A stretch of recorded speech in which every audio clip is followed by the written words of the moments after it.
Doctor साहब ने सुमन और निशा से उनकी माता के देहांत के बाद मृत्यु सर्टिफिकेट बनाने के लिए उनका नाम पूछा। डेथ सर्टिफिकेट पर उनका नाम क्या लिखूं? उनका फ़ोन आता था तो आप लोगों को देखकर मैं भी उनको मम्मी कहती थी। सुमन की माँ के बारे में ही जानती हूँ मैं इन्हें। डॉक्टर आगे बोली। डॉक्टर की बात सुनकर सुमन और निशा घबराई, फिर हैरान होकर एक दूसरे का चेहरा देखने लगी। फिर सुमन ने चुप्पी तोड़ी और आगे बोली, डॉक्टर साहब मेरा नाम सुमन नहीं। जब उन दोनों बहनों ने सच्चाई बताई तो डॉक्टर साहब चौंक गए। अरे दीदी, अगर नाश्ता बना तो जल्दी से दे दो, मुझे कॉलेज जाना है। अभी तक मम्मी नहीं उठी क्या दी? तुम नाश्ता लगाओ, मैं मम्मी को उठाकर लाती हूँ। मम्मी को उठते ही सेब चाहिए होता है। वो सुबह 8 बजे उठ जाती हैं। आज 8:30 बज रहे हैं। सेब करती हुई किचन में नहीं आई।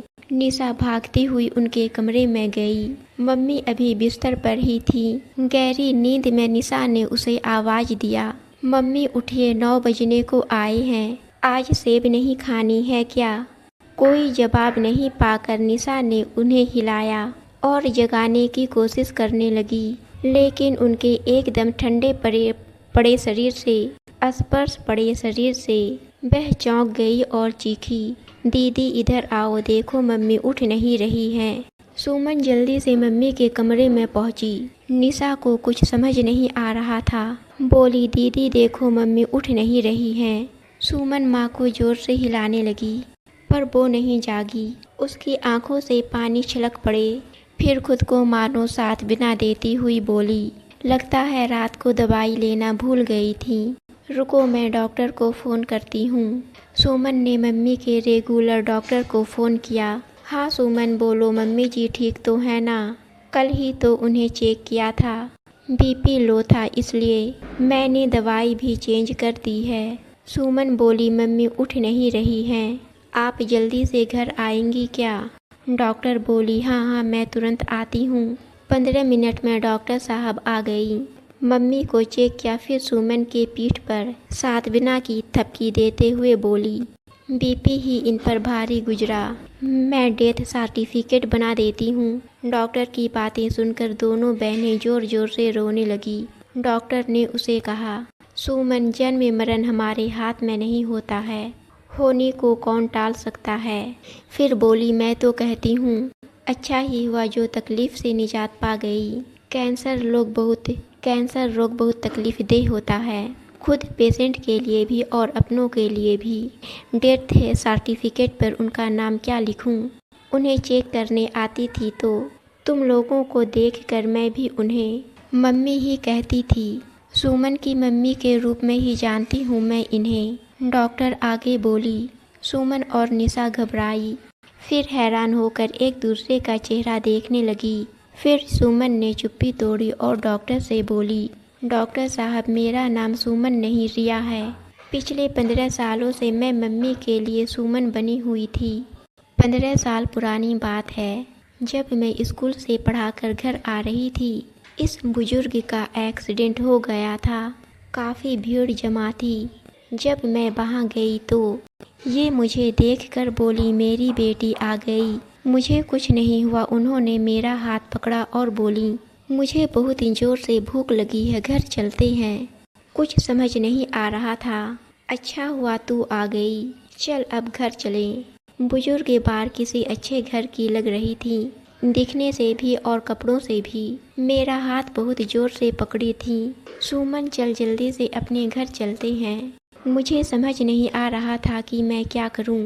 बुजुर्ग बार की इसने मीठी बानी सुन सोचा कि इनको अपने घर ले जाती हूँ, कुछ खिलाकर शांति से उनका एड्रेस पूछती हूँ, फिर उन्हें उनके घर छोड़ आती हूँ। अतः रिक्शे पर हम दोनों घर आए। घर पहुँचते ही बुजुर्ग बार बोलने लगी, सुमन मुझे जल्दी से एक सेब देना तो, बहुत भूख लगी है। मैंने जल्दी से सेब को धो काट कर उन्हें दिया। उन्होंने जल्दी से खा लिया। खाने के बाद मैंने उनसे पूछा, मम्मी जी आप कहाँ रहती हो, याद है क्या आपको? चलो मैं आपको आपके घर छोड़ आती हूँ। बुजुर्ग बार बोली, अरे सुमन, यही तो है अपना घर। एक्सीडेंट के बाद मुझे कुछ सूझ नहीं रहा था। फिर वह बाहर बेड पर ही सो गई। शाम को निशा के कॉलेज से घर आने पर मैंने सारा किस्सा सुनाया। फिर हम दोनों बहनों ने पुलिस थाने में भी बुजुर्ग बार की जानकारी दी। पुलिस ने कहा कुछ पता चलने पर खबर करेंगे। तब तक बुजुर्ग बार को अपने घर पर रखो, या तुम्हें दिक्कत हो तो उन्हें सरकारी वृद्धाश्रम अथवा अस्पताल में दाखिला करवा दो। सुमन सुमन पुकारती वह मेरे आगे पीछे घूमा करती। सुमन, आज सुबह आलू के पराठे बना लो, आज मटन बिरयानी बना लो, आज हलवे की इच्छा है। ऐसी फरमाइश क्या करती। उनकी बातें। मैं एक सरकारी विद्यालय में शिक्षिका हूँ। जब मुझे आने में देर हो जाता घर, मेरे आते ही मेरे लिए खाना टेबल पर लगाती और कहती बहुत भूख लगी होगी, जल्दी से खा ले। उनका इतना अपनापन देखकर सुन मेरा मन भर भर कर आता। बड़े हक से वह मुझे हर बात कहती, जो मुझे भी बहुत भाता। हफ्ता गुजर गया लेकिन उनका कुछ पता नहीं चला। उनसे कोई हेल्प नहीं मिली, लेकिन घर में रह रहे एक बुजुर्ग का अस्तित्व हमें खूब अच्छा लगने लगा। उनको देखकर कब हम दोनों बहनों को अपनी माँ याद आने लगी। मेरी माँ भी ऐसा ही प्यार करती थी। मेरी माँ के जाने के बाद हम दोनों बहनें बिल्कुल अकेली हो गए थे। अब हम दोनों को एक माँ मिल गई थी और उन्हें बेटी। उनके लिए कुछ करना हमें खूब भाता। मैंने और निशा ने निर्णय लिया कि हम उन्हें कहीं नहीं भेजेंगे, अपने घर पर ही साथ ही रखेंगे। फिर हमने पुलिस थाने में भी अपने इस निर्णय की सूचना दी। बस तभी से बुजुर्ग बार हमारी मम्मी बन गई। 15 वर्ष हो गए मेरा दूसरा नामकरण सुमन हुए। आज मम्मी के साथ सुमन का भी अस्तित्व समाप्त हो गया।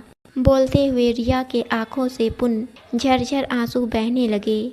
रिया से सारा किस्सा सुन डॉक्टर निशब्द हो गए। थोड़ी देर बाद बोले, इतने सालों में मुझे जरा सा भी महसूस नहीं हुआ कि यह तुम्हारी मम्मी नहीं बल्कि कोई गैर है। सच कहूँ तो कैंसर बहुत ही बड़ा रोग है। आज के दौर में खुद की औलादें अपने माता पिता को साथ रखना पसंद नहीं कर रही। पैसे प्रॉपर्टी वसूली कर वृद्ध माता पिता की जवाबदारी से मुंह मोड़ लेने का चलन समाज में बढ़ गया है। दिनों दिन वृद्ध आश्रमों में भीड़ बढ़ती जा रही है, लेकिन इसी समाज में आप जैसे लोग भी हैं, यह मेरे लिए बेहद आश्चर्य का विषय है। फिर डॉक्टर साहब खामोश हो गई। उन्होंने रिया और निशा की पीठ पर प्यार और सांत्वना भरी थपकी दी। फिर मम्मी जी का डेथ सर्टिफिकेट उन्हें सौंपा और डबडबा आंखों से घर के मुख्य द्वार की ओर बढ़ गए। दोस्तों, आपको यह कहानी कैसी लगी कमेंट बॉक्स में ज़रूर बताएं। अच्छी लगी तो हमारे चैनल को सब्सक्राइब और वीडियो को लाइक ज़रूर कीजिए।